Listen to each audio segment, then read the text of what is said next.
Hi, this is Jo and welcome to my Inspired Action Minisode series.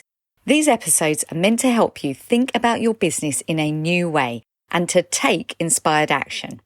Join me as I walk around my London neighbourhood and I discuss the most asked questions I get as a business coach.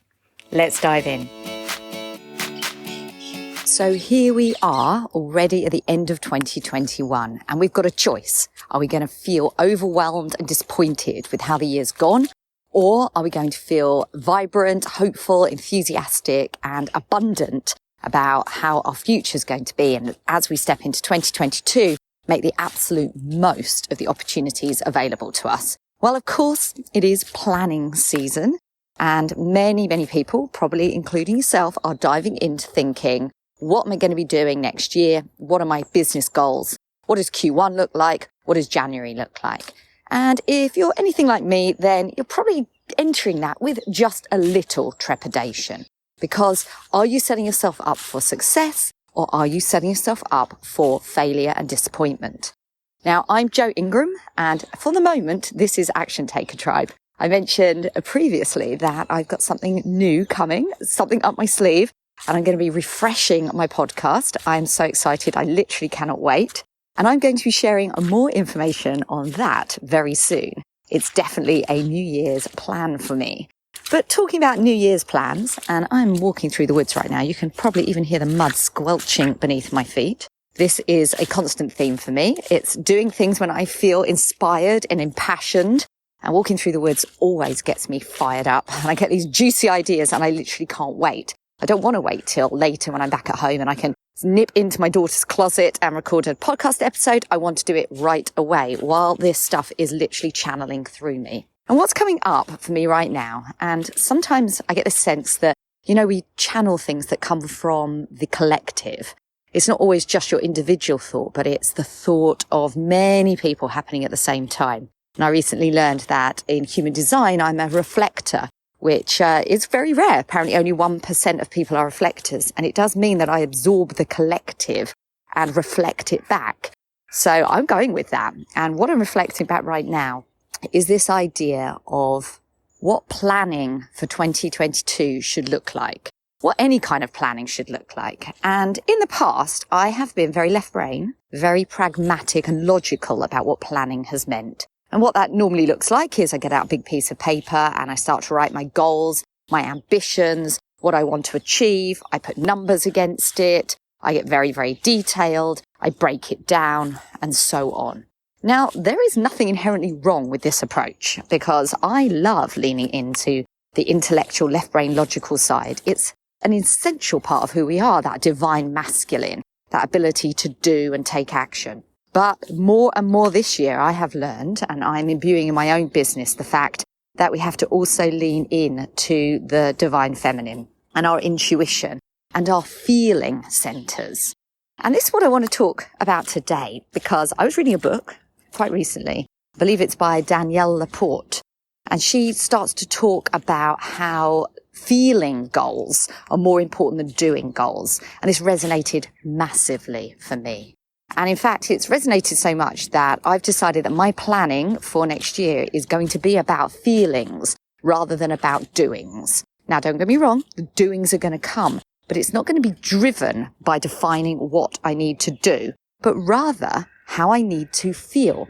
Now, think about that for yourself just for a moment. Think about the goals that you have for next year, or indeed the goals you had for this year. Whatever they were, the reason that they exist is because you want to feel a certain way. Just take a minute and think how you want to feel as you build your successful business, as you make income, as you make impact, as you feel joy every day. What's that feeling for you?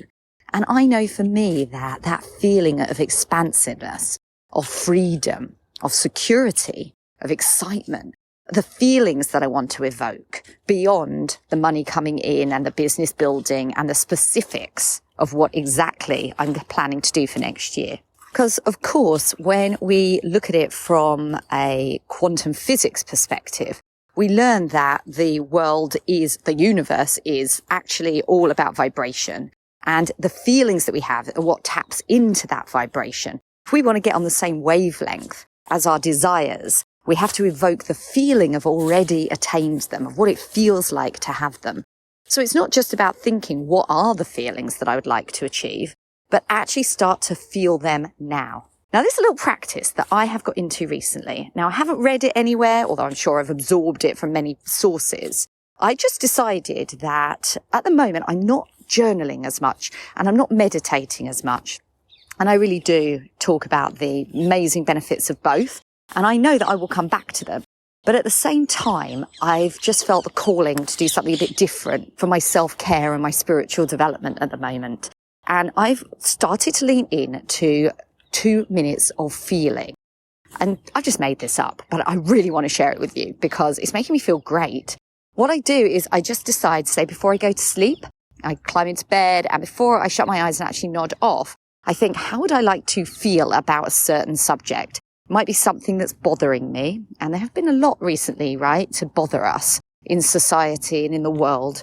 And recently I have felt a little bit insecure, a little bit unsafe, undefined, but that feeling has permeated me. So I've been lying in bed at night and feeling safe, creating images in my mind, actually, of my grandmother hugging me when I was young, and starting to feel an incredible amount of safety and security washing over me, feeling fully supported by the universe and by my guides, and knowing that everything is all right. And then falling asleep like that. What better way to fall asleep than feeling great? And it could be that you want to feel excited. You want to wake up in the morning and just sit for a moment and evoke the feelings of energy and excitement and passion so you can get on with your day with that incredible energy and actually do your absolute best, allowing intuition to flow and action to be taken. And it's the same as we look forward to the new year, evoking those feelings, really starting to run our businesses from a place of feeling and emotion that creates aligned action. Because without the aligned action, we would probably fall into two camps. I and a lot of the people I work with fall into the camp of over busyness, overdoing and overburn. But equally, if you feel overwhelmed, you could fall into procrastination and non-action. That's something that happened to me for quite some time as I was embracing my divine feminine and trying to deal with the idea of the wounded masculine and the overworking and overstriving. So the antithesis to that hard left brain New Year's planning and goal setting is to start with the feeling.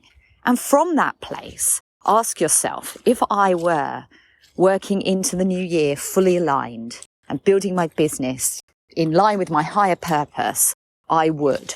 And then write the actions down. What would you be focusing on? What would your priorities be? Indeed, it could be really different from what you might have written down without going through this exercise. Now, I appreciate this might sound a little bit different to other people's advice for the new year. And my goodness, it sounds a little bit different from the advice I would have given a year ago. But that's the joy of the evolution of our businesses and our spiritual path. We learn new things that help to guide us and help us to guide our clients. This is the energy that I'm bringing to my Time to Rise program. I'm launching this in the new year. It will be a group program for women who, just like myself, are overdoing and overstriving, that love to bring in this feeling of alignment. Alignment with their masculine and feminine, so they don't overburn and overwork, but also alignment with their true message and their true stories and authenticity that allows them to bring all parts of themselves into their business so they truly resonate with their clients and feel amazing in their work every day. Turning up to work does not have to feel hard. We don't have to overschedule ourselves, and we don't have to do things that aren't in alignment with what brings us joy. So if you're looking to feel fully supported and work with me one-to-one, there are 2 spots starting in January on my Time to Rise private program. Drop into the show notes again and put in a breakthrough call with me, and I will tell you all about it. Sending you loads of love and light over this holiday season to be with your loved ones where you can and to spread a little joy in your life and others. I'm going to be spending Christmas and the New Year here in London with my husband and my 3 daughters. I've made a commitment to not work over the Christmas period. I'm going to take quite a bit of time off.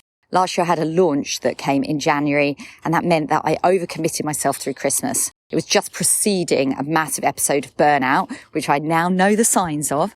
and I won't be overcommitting. I'm just going to be relaxing and joyfully reflecting and feeling, of course. So to you, have an inspired action week. Blessings over the holidays. With love. Bye now.